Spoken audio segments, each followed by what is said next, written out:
Mulai boleh ya.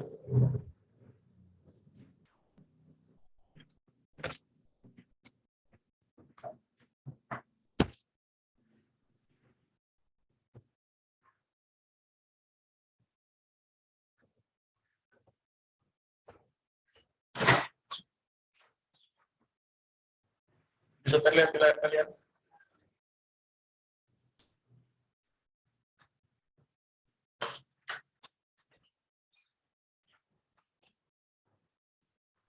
Belum, Pak.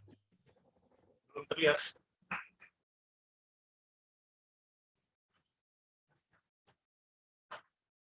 Belum, Pak.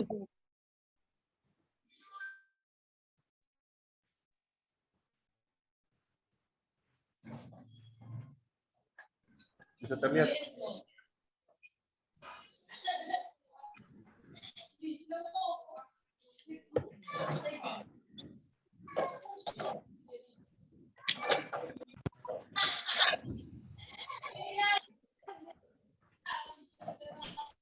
Halo, bisa terlihat di layar kalian?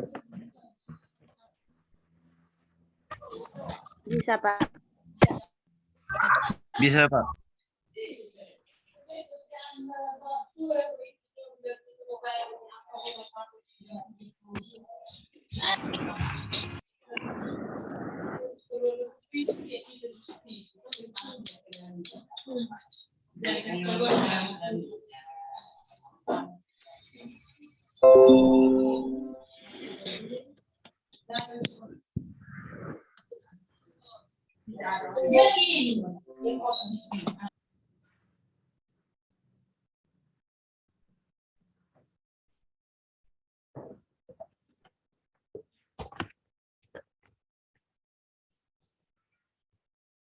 Halo, bisa terdengar suara saya?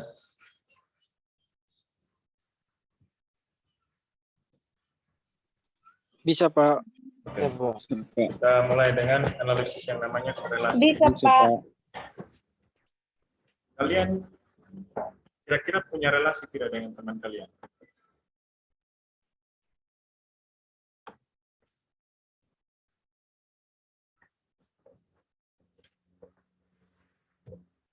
Jenny Gertrudis Valo. Punya, Pak. Punya. Relasi seperti apa yang kalian punya?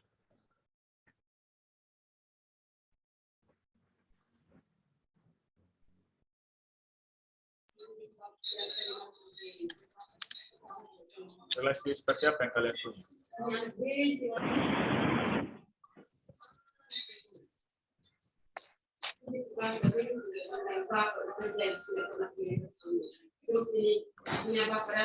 Jadi terus Valo, kamu punya relasi dengan teman kamu tidak?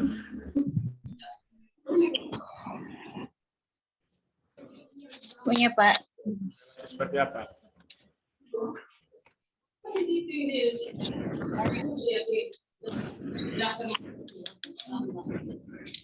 Relasi seperti apa yang kamu punya? Jadi,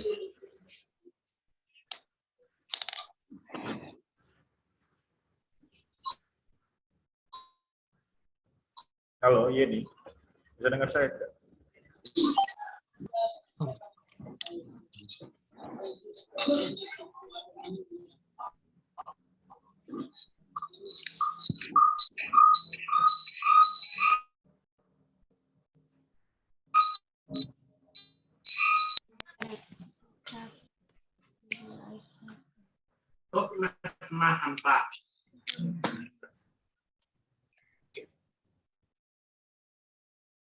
Oke. Setiap manusia pasti punya relasi ya, karena kita makhluk sosial. Korelasi adalah relasi itu artinya hubungan. Jadi korelasi adalah suatu analisis yang dipergunakan untuk mencari hubungan. Kata titik beratnya kita di sini adalah hubungan antara variabel dependen yang bebas dengan variabel dependen yang tak bebas. Nah, kenapa kita perlu mencari hubungan? Jadi seperti pada umumnya, hubungan itu ada yang dekat, ada yang jauh, ada juga yang kuat, ada atau erat, ada yang longgar atau tidak erat. Nah, kita akan mencari apakah ada hubungan antara variabel-variabel independen dengan variabel-variabel dependen atau tidak. Hubungan antara dua variabel itu bisa terjadi hanya karena kebetulan, atau memang hubungan sebab akibat. Contohnya begini, Yeni dengan Francisus ini punya hubungan. Apa hubungannya? Mungkin kebetulan kami satu teman sekelas begitu, atau teman satu angkatan program studi agribisnis. Tapi kita bisa telusuri lagi, mungkin ini contoh saja, jangan ada yang tersinggung.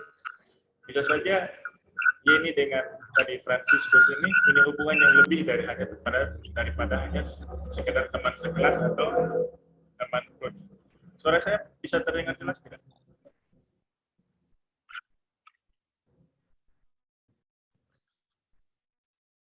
Halo?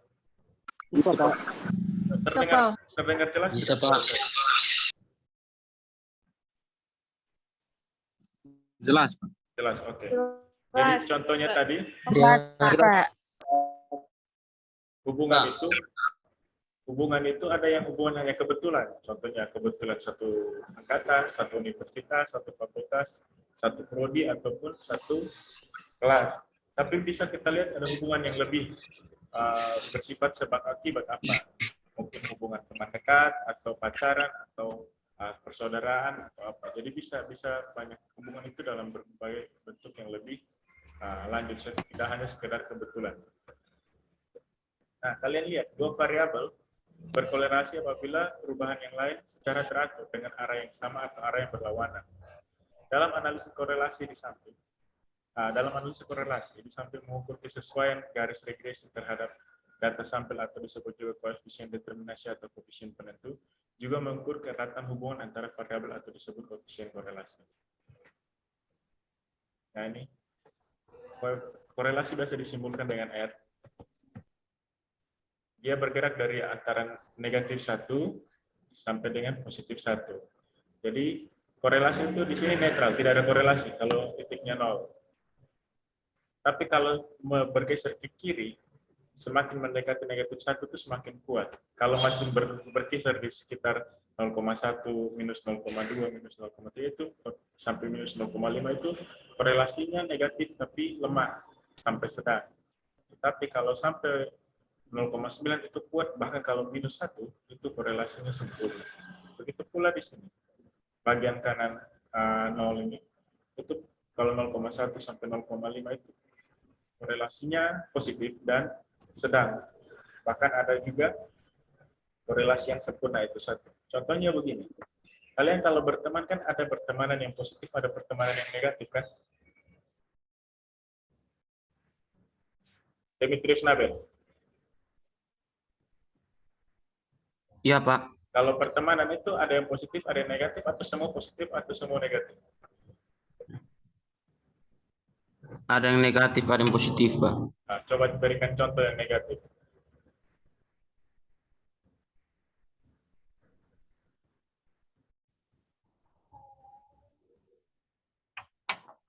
Apa, Demetrius? Contoh korelasi yang negatif.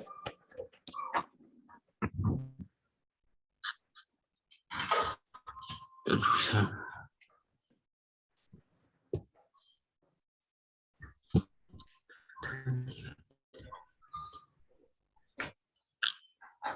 Demetrius tidak tahu. Tadi bilang ada, tapi kenapa saya minta contoh tidak tahu. Apa, Demetrius? Ada bisa beri contoh? Demetrius ini bilang ada, tapi tidak tahu contohnya. Ada yang bisa bantu Demetrius? Saya, Pak. Nah, Saya, Pak.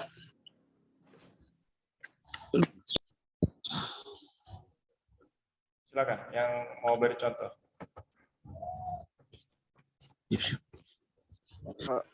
Di sisi lain, hubungan antara teman,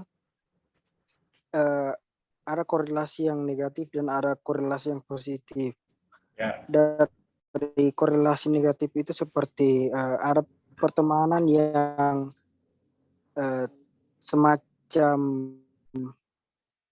dari orang tidak suka menyukai teman, Pak. Coba saya kurang tanggap maksudnya bagaimana orang tidak suka menyuka, mau bagaimana? Coba. Saya contohkan, Ya, contoh. contohnya seperti saya tidak menyukai Dedi, artinya saya tidak suka berteman dengan Dedi, dan di sisi lain saya suka berteman dengan Yosef, seperti itu, Pak. Oh, begitu. Ada yang punya contoh lain? Saya, Pak. Oke, silakan Jetrianus.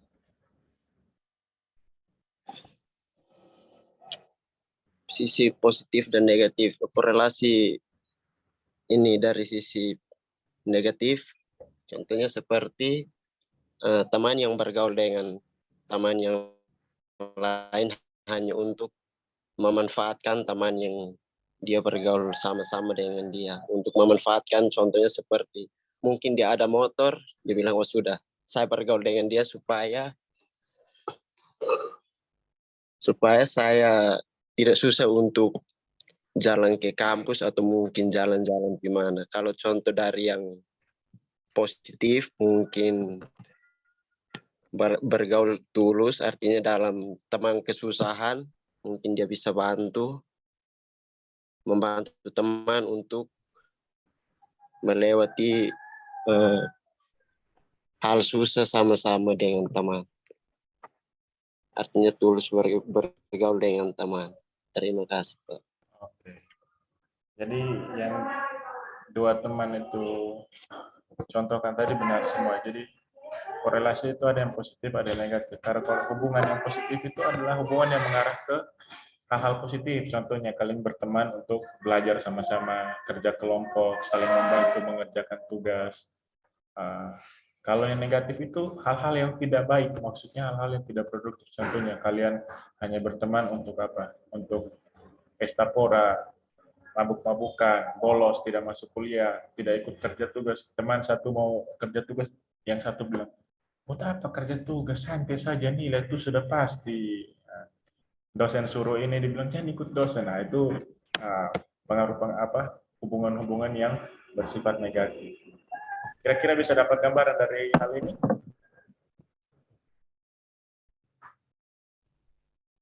Atau ada yang masih bingung? Bisa, Pak. Kalian pasti pernah mengalami Bisa, kan Pak. hubungan positif negatif itu? Bisa. Saya rasa kalian sudah cukup dewasa untuk mengerti. Ya, Pak. Oke. Kira-kira ini gambarannya, silakan nanti pelajari. Nah, yang perlu kita, ini koefisien korelasi ya. Koefisien korelasi itu ada yang namanya korelasi Range-Sperman, itu dia untuk meranking. Ranking itu apa? Peringkat. Jadi koefisien korelasi Range-Sperman mengukur kedekatan hubungan antara dua variabel ordinal. Jadi angkanya biasa saja ordinal, bukan kardinal atau bukan yang bentuk lain. Jadi koefisien korelasi ini dinamakan koefisien korelasi pangkat atau koefisien korelasi Sperman yang disimbolkan dengan R. R ini simbol dari koefisien korelasi, kalian lihat di bawah sini. Pasangan data hasil pengamatan XI dan Y. Ini biasanya variabel independen, Y ini variabel dependen. Kita susun menurut urutan dari yang paling besar nilainya hingga yang paling kecil. Kemudian kita bentuk selisih atau beda peringkat XI dan peringkat YI, dan data aslinya berpasangan. Beda ini disimbolkan dengan BI. BI ini adalah koefisien korelasi peringkat. Dihitung dengan rumusnya. Kalian silakan lihat, nanti saya kirimkan videonya. Nah, ini contoh. Contohnya, ini ada lomba, sebuah lomba. Jadi biasanya di lomba itu, kalau lombanya ini kan juri tidak boleh satu, harus dua atau lebih.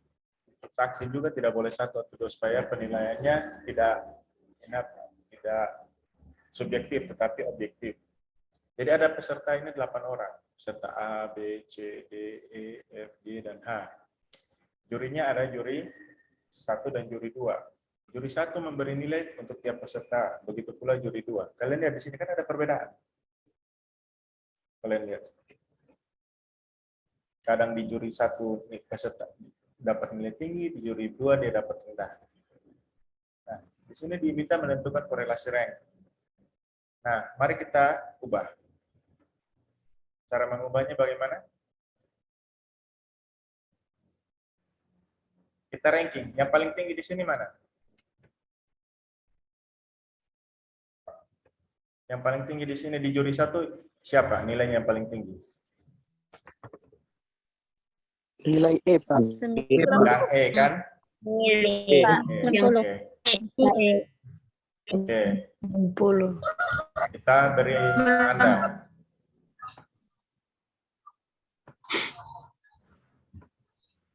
Ini dia ranking 1. Berikutnya berapa? B kan? 85 kan? 85.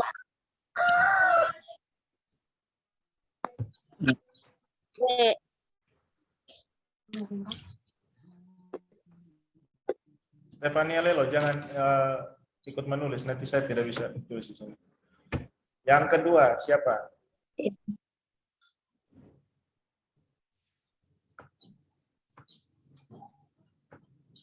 Yang kedua siapa? Setelah 85 turunnya siapa? 80 kan? Berarti ini 3. Ya, 80. Setelah itu berapa? 75, 4. Kalian bikin ranking dulu begini. Setelah itu berapa? 75. 70 di sini 5. Setelah itu berapa? 65. 65. Nah, 6. Setelah itu berapa? Setelah 65 turun 60, 7. Dan yang paling terakhir 50, 8. Nah, coba kalian buat untuk juri 2. Siapa yang ranking paling pertama di juri 2? G. Pak. Siapa? D. Yang paling tinggi G, apa? D Pak. kan? D. Oke. Berikutnya. E. Berikutnya. Berikut E. A. G, E, A, B.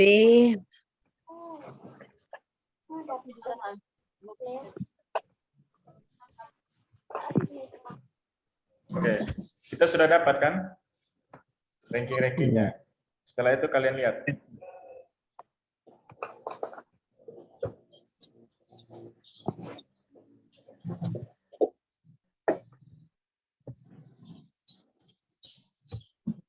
Nah, setelah itu kalian lihat 5, 2, 6, 8 kita susun urutannya seperti ini. Sudah? Sorry. Sudah, Pak. Bentar, saya hapus dulu angka ini.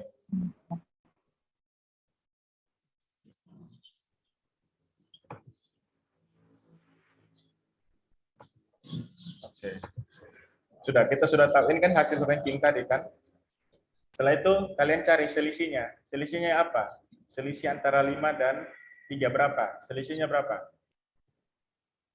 2. 2. Kalian tulis di 2, beda Pak. itu. Ini, beda 2. 2, Pak. 2 dan 4 selisihnya berapa? Min 2. Minus 2. Min 2, Oke, Pak. paling gampang yang juri 1 dikurangi, ranking juri 1 dikurangi dengan ranking juri 2 kan? Juri. Iya. Ya, Pak. Ya, Pak. Seterusnya sampai di bawah, akhirnya kalian lihat. Sampai di H. Setelah itu kalian di kolom sebelah itu yang BI kuadrat itu kalian pangkatkan. B2 pangkat 2 berapa? 4. Minus 2 pangkat 2? 4. Oke, sudah kita dapat sampai di bawah. Jangan lupa kalian jumlahkan ya. Jumlahkan jadi 28. Setelah itu masukkan sudah angkanya di bawah sini.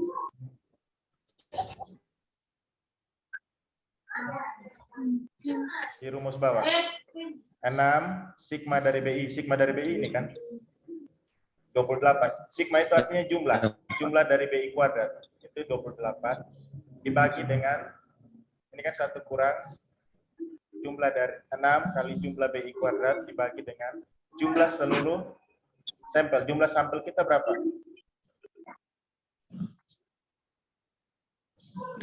Delapan, Pak. 8. Oke.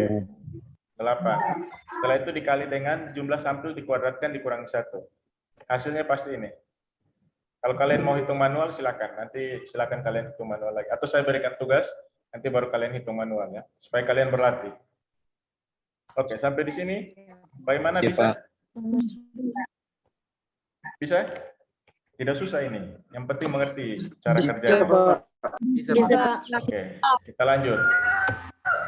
Yang berikut adalah korelasi Pearson atau produk momen. Nah, kalau korelasi Pearson ini kumpulan data yang berukuran tertentu tadi jumlah sampelnya N. Cara penghitungannya seperti ini. N ini apa tadi N? Banyaknya data, Pak. Ya, banyaknya data. Atau jumlah sampel. Bukan banyak data, jumlah sampel. Data itu dari N. Setelah itu dikalangi dengan X, Y, Y itu total dari korelasi variabel independen dikali dengan variabel dependen dikurangi khusus variabel. Jadi ini rumusnya harus dihafal. Biasanya zaman kami saya kuliah dulu tahun 2009 saya hafal rumus ini di kepala saya. Tapi saya rasa sekarang mahasiswa sudah canggih-canggih jadi mereka lebih cerdas dari kami dulu. Oke, kita lihat contoh. Ini. Diketahui data dan jumlah SKS dan IPK mahasiswa sebagai berikut. Jadi tugas kalian nanti kalian per kelas itu ambil jumlah SKS dan jumlah IPK kalian. Bisa mengerti? Bisa. Bisa. Ya. Kan kalian sudah ada SKS dan IPK kan? Bisa, Pak. Sudah. Kalian sudah punya SKS dan IPK. Jadi silakan. Iya, Pak. Ambil datanya. Ingat, ini untuk data latihan soal, bukan untuk saling ejek-ejekan ya. Ini hanya untuk data saja. Tidak perlu pakai NPM saja, jangan pakai nama supaya jangan kalian nanti saling membanding-bandingkan. Kuliah itu proses belajar, bukan saling membanding-bandingkan. Iya, Pak. Iya, Pak. Ini contohnya. Iya, Pak. Iya, Pak. Jadi kalian buat seperti ini. Iya. Tadi kan ada mahasiswa yang mahasiswa 1, dia punya SKS berapa? SKS-nya itu sudah 10, IPK-nya 3. Mahasiswa 2, SKS-nya juga sama 10, IPK-nya 2,5. Mahasiswa 3, SKS-nya lebih besar, 15. Bisa tidak seorang mahasiswa punya SKS lebih besar? Bernardino Estesius Bere. Bisa tidak mahasiswa Iya, Pak. dia semesternya dia punya SKS-nya lebih besar daripada teman-teman yang lain? Bisa, Pak. Kenapa bisa?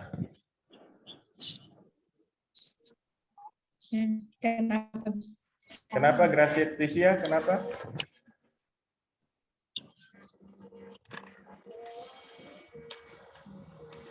Kalau IPK 20, IPK 4 3,1 bisa program berapa SKS?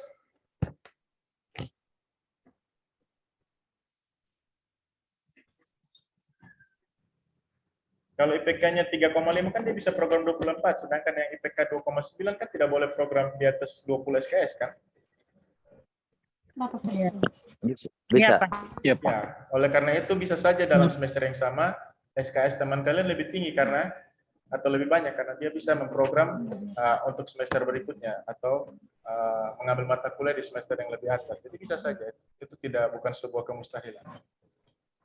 Atau ini bisa saja mahasiswa ketiga ini adalah kakak tingkat yang memprogram ulang sehingga SKS-nya lebih banyak. Atau yang mahasiswa kelima ini kenapa SKS-nya sedikit? Mungkin dia gagal di beberapa mata kuliah sehingga dia dibatasi pengambilan SKS-nya. Terlihat dari IPK-nya yang rendah. Nah, setelah itu kalian lihat cara menghitungnya adalah XI dikali YI. Ini 10 dikali 3, hasilnya berapa? 30. 15 dikali dengan 2, hasilnya 30. 10 kali 1,5, hasilnya 15. 5 kali 1, 5. Setelah itu nilai X ini sendiri dikuadratkan. 10 kali pangkat 2 berapa? 100. 10 pangkat 2, 100. 15 pangkat 2, 225. 10 pangkat 2, 100. 5 pangkat 2, 25. Begitu pula YI dipangkat 2 kan semua ini. Ini yang kolom ini semua dipangkat 2 dibuat kolom baru. Setelah itu kalian hitung totalnya ke bawah. Tadi ada berapa sampel? 5. Jumlah untuk XI saja 50. Jumlah untuk variabel dependen saja 10. Tambah 3, tambah 2, tambah 2, tambah 1, tambah 10. Setelah itu di sini ditambah lagi. Ini semua total 10. 3 tambah 2,5 tambah 2 tambah 1,5 pasti 10. Di bawah sini juga hasil dari perkalian XI kali Y ini kalian jumlah, dapatnya 105. XI kuadrat ini kalian jumlah 550. Y kuadrat juga kalian jumlah, dapatnya 22,5. Setelah itu kalian masukkan dalam rumus. 5 ini dari mana? Dari N. 105 ini dari mana? Dari XI kali YI. Kurang 50 dari mana? Jumlah XI ini. 10 dari mana? Jumlah YI. Dibagi akar. Jangan lupa ini harus akar. Sehingga kalian disarankan menghitung menggunakan kalkulator yang bisa akaran. 5 jumlah sampel 550 dari mana? XI kuadrat. Kurang 50 dari mana? XI. Dikuadratkan. Beda ya. XI yang sudah kuadrat dengan XI dalam kurung baru kuadrat itu beda hasilnya. Tutup kurung kali lagi 5 apa? Sampel kali 22,5 dari Y kuadrat kurang 10 itu YI dikuadratkan. Jadi nilainya nanti pasti beda. Nanti dapat hasil seperti ini 0,447. Dari hasilnya ternyata korelasinya apa? Tandanya di sini apa? Positif atau negatif? Positif, Pak. Positif. Berarti korelasinya positif. Tapi kuat atau rendah berdasarkan di sini? Tadi 0,4. Kuat atau positifnya lemah atau kuat? 0,4 itu positifnya lemah atau kuat? Kalian lihat di grafik. Lemah. Karena kalau 0,5 itu baru dia positifnya sedang. Kalau 0,4 berarti masih di positif tapi lemah. Jadi kaitan antara IPK dengan itu positif, berkaitan positif atau hubungannya positif tapi lemah. Oke. Ada yang namanya koefisien determinasi. Itu bagian dari keragaman variabel yang tak bebas atau variabel Y yang dapat diterangkan oleh perhitungan keragaman variabel bebas. Ini rumusnya, silakan dibaca. Tandanya yang membedakan kalian lihat. Kalau koefisien saja tadi yang Frank-Spearman maupun produk momen atau Pearson itu hanya R saja kan? Logonya hanya R saja. Pak. Sedangkan kalau koefisien determinasi logonya R kuadrat. Rumusnya juga beda ini. Ini keterangannya. R-nya itu sama dengan Y dikali XI dikali X1 dikali X2. Karena di sini lebih dari satu variabel bebas. Ada X1. Tadi kita kalau hanya produk momen kan hanya Y dan X. Sekarang variabel bebasnya ada lebih dari satu, yaitu 2. X1 dan X2. Nah ini contoh. Ini pendapatan. Pengeluaran untuk membeli barang A dalam ratusan ribu. Contohnya apa? Beli barang yang penting. Beras. Nah, variabel yang menentukan. Karena jumlah beras ini, jumlah beras yang dikonsumsi, uang yang harus dikeluarkan itu tergantung dengan jumlah beras yang harus dikonsumsi. Nah, jumlah beras yang dikonsumsi itu bergantung lagi pada apa? Jumlah keluarga dan jumlah pendapatan. Kalau tidak punya pendapatan, bagaimana kita bisa beli beras? Kalau tidak sesuai dengan jumlah keluarga, misalnya 5 orang, tapi kita beli beras hanya 2 kg, kan tidak cukup kan? Sehingga ini merupakan cara untuk menentukan korelasi determinasi, koefisien korelasi determinasi. Oke, di sini contohnya. Nanti kalian bisa lihat video ini, saya akan bagikan kembali. Cara kerja sama seperti tadi, kalian urut lagi. Ada 10 orang responden di sini. Kalian ambil rata-rata X1-nya berapa, X2-nya berapa, Y-nya berapa, terus kalian buat seperti ini. Y kali X1, Y kali X2, X1 kali X2, X1 kuadrat sendiri, X2 kuadrat sendiri, Y dikuadratkan sendiri. Setelah itu kalian sudah dapat N-nya berapa, N-nya 10. Jumlah X1 berapa? 60. Jumlah X2 berapa? 40. Jumlah Y berapa? 170. Nah, ini kalian kuadratkan. Jadi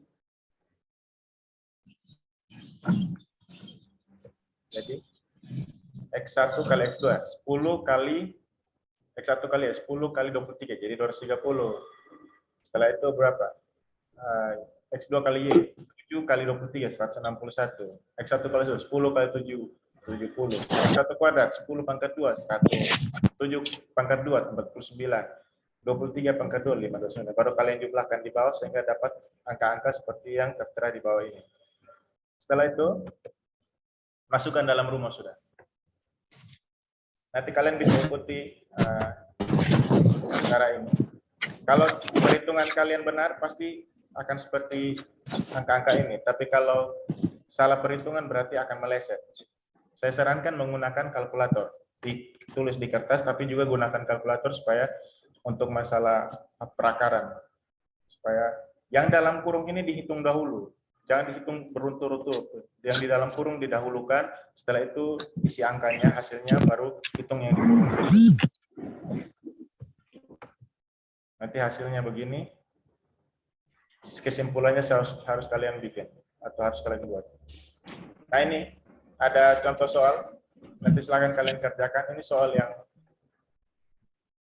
harus diselesaikan dengan produk momen. Ini dengan length Spearman, dan ini dengan koefisien korelasi yang dihitung dengan determinan. Silakan. Nanti saya bagikan video, bisa kalian lihat. Oke, saya rasa materi sampai sini tidak terlalu susah. Yang agak susah nanti mungkin regresi. Ada yang mau bertanya?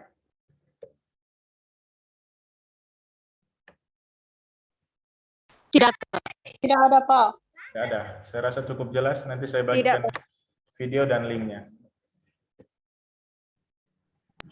Iya, Pak. Pak. Oke, saya ambil. Iya. Iya, Pak. Semua kamera tolong aktif.